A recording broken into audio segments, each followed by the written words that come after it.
여러분, 새해 첫 주일이 시작됐습니다. 나는 지금 내가 살아가는, 내가 생각하는 내 퍼스펙티브, 뷰포인트, 내 관점으로 여전히 문제없다고 생각하는 분은 금년 한 해에 새로운 삶을 기대할 필요가 없습니다. 새로운 삶을 기대한다는 것은 내 자신의 관점부터, 내 삶의 천성부터 또 바뀌어지고 또 성숙해지는 그 시작이 없다고 하면 2025년 한 해에도 우리는 그렇게 먹고 그렇게 살고 그렇게 자고 그렇게 살아갈 것입니다. 습관을 넘어서 천성에 대한 속담은 더 직설적이죠. 이런 말이 있습니다. 물건은 고쳐 써도 사람은 그다음 뭐죠? 고쳐 쓰는 게 아니다. 여러분, 이 속담에 대해서 어떻게 생각하세요? 물건은 고쳐 써도 사람은 고쳐 쓰는 게 아니다. 이게 맞는 말이에요? 틀린 말이에요? 아리까리한 말이에요? 물건은 고쳐 쓰면 됩니다. 맞지요? 예, 동의합니다. 그런데 사람은 고쳐 쓸 수 있을까요? 없을까요? 다른 사람을 생각하지 말고 자신을 생각하세요. 나는 지금 고쳐 써야 되는 사람인가? 아니면 고쳐 쓰지 않아도 되는 사람인가? 내 생각에는 저 사람은 좀 고쳤으면 좋겠어. 우리가 그럴 수 있거든요. 저 사람은, 근데 보세요. 저 사람이라고 가르칠 때에 이 가리키는 손가락 하나, 그죠? 그런데 한 이 정도면 2개 되겠네요? 요거까지? 예. 먼저 하면은 하나. 그럼 나머지 3개 정도는 누구를 가리키고 있어요? 나를 가리키고 있다는 거죠. 이게 참 힘든 거예요. 저 사람 좀 고쳤으면 좋겠어. 그런데 나는 고칠 게 없다고 생각하는 것이 저와 여러분들의 옛 본성입니다. 사실 완벽하다고 생각하는 분들은 하나님을 믿지도 않지요. 자기 자신이 완벽한데 뭐 하려고 하나님을 믿습니까? 자기 자신이 완벽한데 뭐 하려고 예배의 자리에 나옵니까? 습관을 따라서 예배 드리지 아니하면 뭔가 허전하니까 그 자기 만족이지요.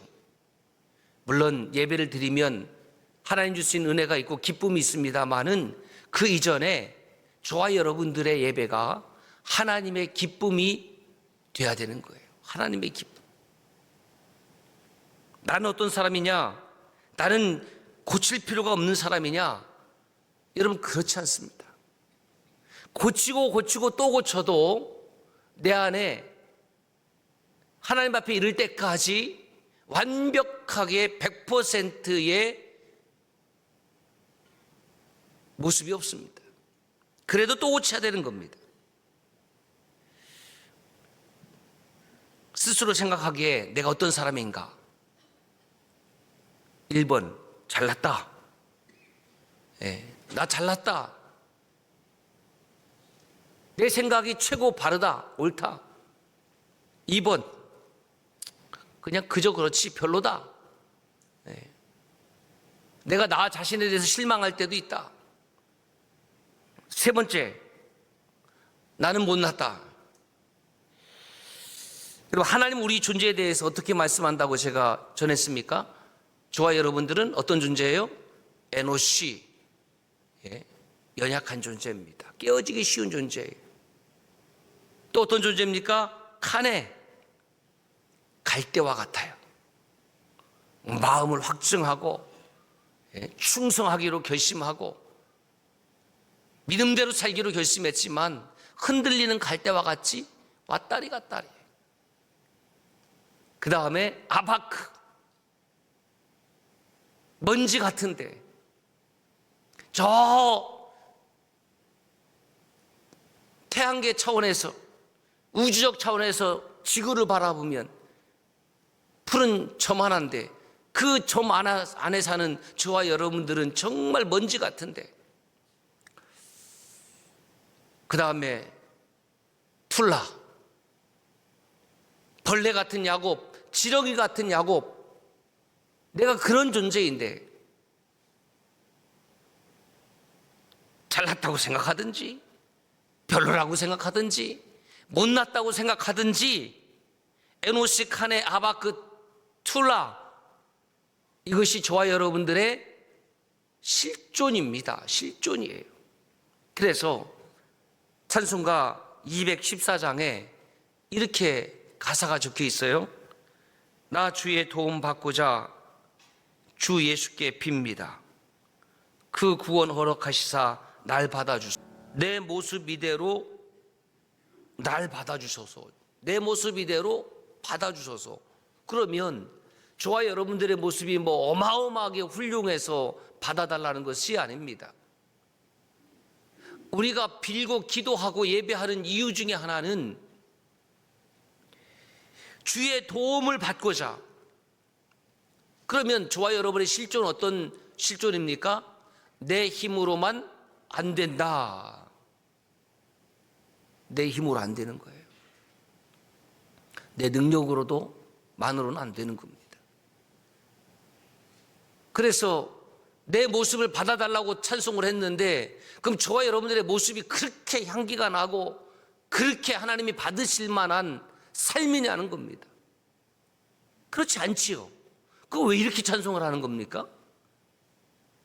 내 모습을 하나님 받으셔서 하나님이 고쳐 사용해 달라는 겁니다. 야곱의 삶을 전하고 있습니다. 이 야곱의 삶을 시리즈로 전하니까 우리 성도님들의 반응이 다양하게 들려옵니다. 목사님, 제가 야곱 같아요. 제가 이렇게 대답을 하는 거죠. 야곱 같기도 하지만 저와 여러분들이 바로 이 시대의 야곱이잖아요. 야곱이에요.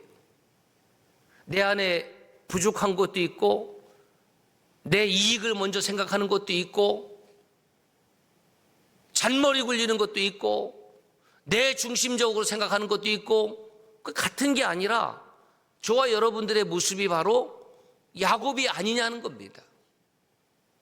그런데 하나님께서 그 야곱을 어떻게 하셨냐면, 하나님이 받으셔서 하나님이 복을 주시고 하나님께서 만져주셔서 그 야곱을 고쳐서 사용하셨다라는 겁니다. 야곱이 믿음의 조상의 위대한 반열에 오른 것은 그가 완벽해서가 아니라 그가 하나님의 손에 붙잡힌 바 되어서 그를 하나님이 이 모양 저 모양으로 고쳐서 사용하는 거예요. 고쳐서. 야곱은 76세에 아버지 이삭의 집을 떠나서 20년의 세월을 밧단 아람에서 지내고 96세에 이제 가나안 땅으로 돌아옵니다. 가나안으로 돌아와서 20년 만에 형 에서와 극적인 화해를 합니다. 그리고 세겜성 하몰의 아들들에게 그 세겜 땅의 일부를 100시타, 양 한 100마리 정도 주고 그 땅을 샀습니다. 모든 것이 하나님의 은혜요 순풍을 만난 것입니다. 그래서 그것을 엘로헤 이스라엘, 전능하신 이스라엘의 하나님이라고 불렀습니다. 왜냐하면 하나님의 모든 것의 능함에 따라서 형 에서와 화해를 했지요. 그리고 땅도 샀지요. 그러니까 이제 먹을 것, 입을 것, 쓸 것 족하잖아요. 그 무슨 걱정이 있어요? 그 삶을 보십시오. 우리 가운데에 언제 역풍이 불어옵니까? 좀 이제 고생 좀 다 하고 순풍을 만난 것 같아서 좀 먹고 입고 살기 좀 편안하다. 뭐 그때의 역풍이 불어오더라고요. 그러니까 그렇게 역풍이 불어오면 대부분의 사람들의 생각이 왜 나에게 이런 일이?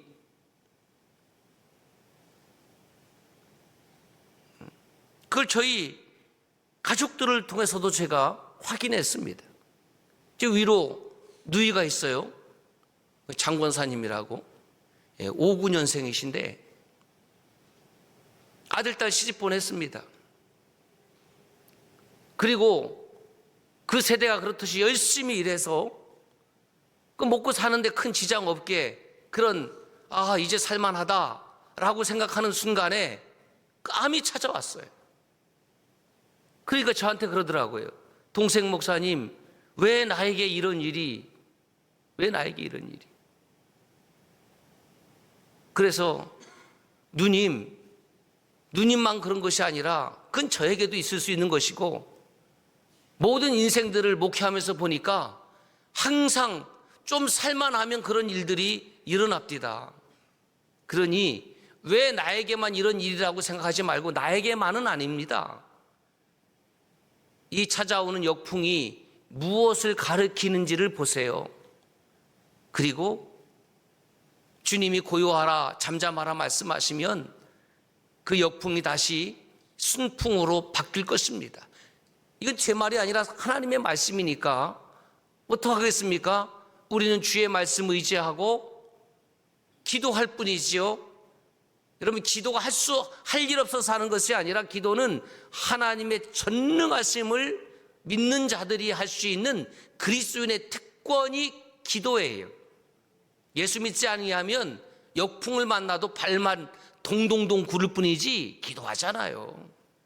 기도는 아무나 할 수 있는 것이 아니에요. 기도는 하나님의 위대하심을 믿고 하나님이 나와 함께 하심을 믿는 자만이 할 수 있는 능력인 줄로 믿습니다. 기도는 내 능력으로 사는 것을 말하는 것이 아니라 하나님의 능력을 갖다가 끌어쓰는 힘이에요. 하나님 도와주세요. 내 모습 이대로 받아주시고 상처난 모습, 아픈 모습, 병든 모습 하나님 고쳐서 사용하여 주세요. 지금은 이제 다 항암 끝나고 이제 한 5년 지나면 완치 판정 받겠지요. 야곱이 그랬습니다. 세겜에서 한 10여 년 정도 추정입니다. 그냥 편안하게 살았어요. 문제 없었어요.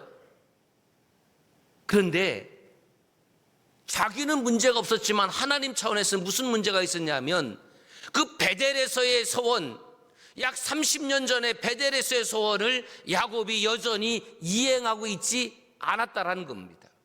하나님은 언제나 그렇듯이 늘 야곱을 보호하시고 도우시고 임재하시고 역사하시고 보이지 아니하는 손으로 돌봐주었지만 야곱은 그냥 하나님 또 까마득하게 잊어버리고 30년 살아가는 겁니다. 하나님께 제단을 쌓았다는 기록이 없습니다. 예배를 드렸다는 기록이 없습니다. 영적 침체기에 들어간 거예요. 그런데 외동딸 디나가 세겜성에 놀러 갔다가 그 세겜성주 아들이 세겜이에요. 또 그놈에게 이제 몹쓸 짓을 당하지 않았습니까? 그래서 시므온과 레이가 열을 받으니까 야 너희들 할례 해라, 우리 함께 통혼하자. 그러면 그렇게 약속해 놓고 할례를 다 받게 한 후에 가서 다 쳐 죽여 버렸습니다. 아주 몰살을 시킨 거예요, 여러분.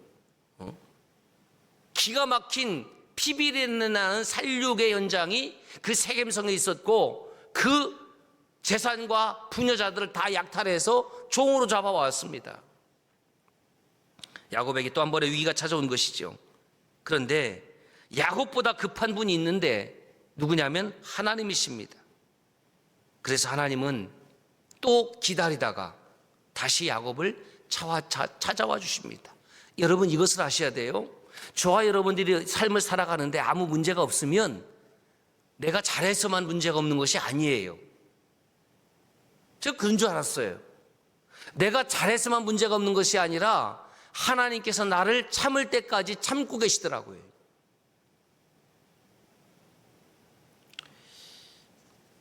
오늘 1절 말씀 보세요. 하나님이 다시 야곱을 찾아와서 일어나 베델로 올라가서 거기 거주하며 네가 내 형 에서의 낯을 피하여 도망가던 때에 네게 나타났던 하나님께 거기서 제단을 쌓으라 하신지라.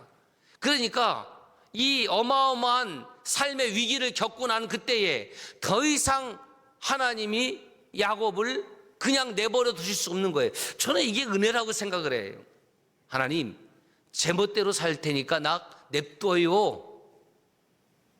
여러분, 자녀들이 자기 멋대로 산다고 할 때에 부모가 냅두는 부모는 그게 좋은 부모입니까? 아, 내 멋대로 살 텐데 왜 간섭합니까? 라고 소리치는 자녀는 그거 복된 자녀입니까? 아버지, 어머니, 제가 제 멋대로 살 때는 저를 좀 야단쳐 주세요. 뭐 이런 자녀가 훌륭한 자녀 아니에요? 그러니까 하나님, 제 멋대로 살 테니까 건드리지 마시오. 이처럼 교만한 건 없는 거예요. 예. 여러분, 세상이 타락하고 신앙이 타락하고 믿음이 타락하면 이런 신자들이 급증하는 겁니다. 자기 멋대로 신앙생활 하겠다는 겁니다. 아주 교만이 하늘을 찌르지요. 학생이 공부를 하고 학교를 가는데 자기 멋대로 합니까? 뭐 전국도 전국이지만 그럼에도 불구하고 유니폼 입고 나라를 지키는 군인들, 뭐 경찰관들, 소방관들, 아니 회사원들도 마찬가지죠. 회사원들도 뭐 자기 멋대로 그렇게 회사 생활합니까? 그렇지 않잖아요. 그러니까 우리가 어떤 자세를 가져야 되냐면, 하나님, 지금 제가 제 멋대로 신앙생활하고 있거든요. 그러니까 하나님 저를 내버려 두지 마세요. 뭐 그래야 깨닫는데, 자기가 제멋대로 신앙생활해도 아무 문제가 없으니까 난 잘하고 있다고 착각을 해요. 그렇지 않습니다. 하나님은 야곱에게 베델로 가라고 말씀하십니다. 왜입니까? 그 베델에서 하나님께서 야곱을 만나주셨잖아요. 도망가던 때에 30년 전에 그 루스에서, 그 외로울 때에, 그 정처 없이 가던 그때에 하나님께서 그 루스에서 만나주셔서 그 루스를 벳집엘, 하나님의 집이다라고 야곱이 이름을 바꿔줬습니다. 그리고 뭐라고 그랬냐면 창세기 28장 21절에 보면 여호와께서 나의 하나님이 되실 것입니다. 내가 기둥을 세운 이 돌이 하나님의 집이 될 것입니다. 하나님께서 내게 주신 모든 것에서 10분의 1을 내가 반드시 하나님께 드리겠습니다. 세 가지의 소원을 했습니다. 30년 동안 이행하지 않았습니다. 살기 바빠서, 우리 그렇게 얘기하죠. 살기 바빠서 죽을 시간도 없다. 아주 말도 강력합니다. 하나님이 주신 은혜는 벌써 다 잊어버렸어요. 어머, 그렇게 머리가 좋다면서요, 나 똑똑하다면서요, 그 왜 하나님께서 주신 은혜는 다 까먹습니까? 왜 다 잊어버립니까? 그 모순 아니에요? 소원도 잊어버렸습니다. 가정에 큰 위기가 찾아왔는데 야곱보다 더 야곱을 안타까워하시는 분이 하나님이십니다. 나보다 나의 삶을 더 안타까워하시는 분이 하나님이십니다. 그 자녀가 힘들고 어려울 때에 더 안타까워하는 사람이 바로 부모 아닙니까? 저러면 안 되는데, 머리 컸다고 부모 말을 안 들어요. 뭐 더 하겠습니까? 힘으로 강제할 수 있나요? 강제 안 돼요. 예? 완력으로 할 수 있죠. 그런다고 사람이 고쳐집니까? 바뀌었습니까? 이 야곱의 모습이 바로 저와 여러분의 모습입니다. 내가 힘들고 급하고 어려울 때는 막 새벽을 찾아 나오면서 주여 도와주세요, 주여 일으켜 주세요, 막 새벽을 그냥 깨우면서 하나님께 매달리지만 형편도 좋아지고 자녀들도 잘 되고 직장에도 문제가 없고, 그러면 또 어느 순간인가는 하나님과의 관계를 소홀히 합니다. 아, 옛날이요.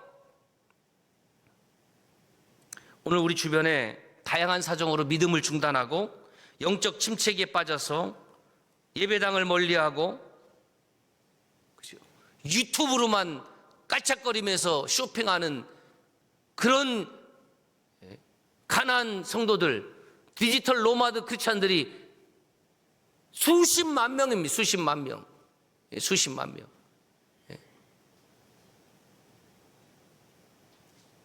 그리스도께서 피로 값주고 세우신 교회 공동체를 일방적으로 무시하면서 자기는 신앙생활 잘하고 있다고 착각해요. 여러분, 교회는 저와 여러분들의 필요에 의해서 세운 것 아닙니다. 저와 여러분의 피로 값주고 세운 게 교회가 아닙니다. 교회를 함부로 욕하지 마세요. 교회는 그리스도의 몸이에요. 교회는 그리스도께서 십자가에서 피로 값주고 세우신 곳입니다. 그제서야 야곱이 정신이 번쩍 들어서 집안 모든 사람에게 야, 내가 잘못했구나. 그리고 삶의 태도와 행위를 30년 동안 고착되어 있는 습관을 바꾸어서 돌이킵니다. 베델로 돌아가자. 30년대의 그 약속으로 돌아가자. 그리고 세 가지를 말씀하죠. 35장 2절에 너희 중에 있는 이방 신상을 버려라. 여러분, 무섭지 않습니까? 여러분, 이방 신상이 무엇입니까? 드라빔. 하나님을 섬긴다고 하면서도 마음으로 하나님 있지요. 여전히 내 안에 우상이 있는 겁니다. 이게 우리들의 모습 아닙니까? 우상이 뭐예요? 하나님보다 더 사랑하는 것, 그것이 우상이지요. 2025년 새해를 주신 하나님을 찬송합니다. 하나님보다 더 사랑하는 것이 있다면 그 우상을 버리고 회개하시고 돌이킬 수 있기를 바랍니다. 두 번째 뭐라고 말씀하냐면 자신을 정결하게 하자. 정결, 성결, 카도시 거룩이. 2025년 한 해 동안에 하나님 나를 도우셔서 내가 죄의 길에 서지 아니하고 오만한 자의 자리에 앉지 않게 해주세요. 거룩은 하나님과의 영적 컨택트, 영적 커넥션을 갖는 유일한 길입니다. 왜 은혜가 없습니까? 내가 하나님 앞에 거룩한 삶을 살지 못하니까 그런 거죠. 세 번째, 의복을 바꾸어 입으라. 사무엘상 16장 7절에 보면 하나님은 우리의 무엇을 보신다고요? 마음의 중심. 무엇을 입었느냐?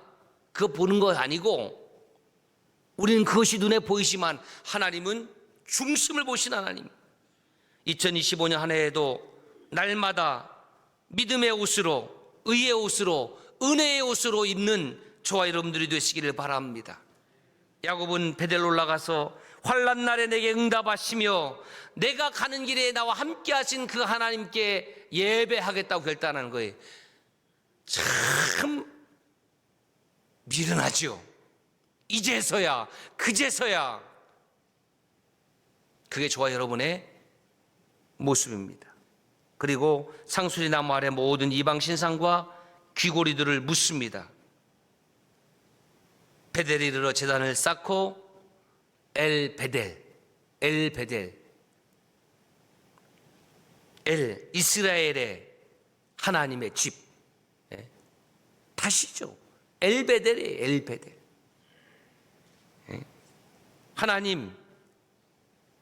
하나님의 집. 사실은 중복이지요. 그리고 하나님 앞에 다시 믿음을, 신앙을 돌이켰습니다. 2025년 하나님과의 믿음의 약속, 소원이 있다면, 잊어버린 것이 있다면 다시 이행합시다. 다시 하나님 앞에 꿇어 엎드려 예배하며 다시 나의 믿음을 새롭게 할 수 있는 그 베델이 여러분에게는 어디입니까?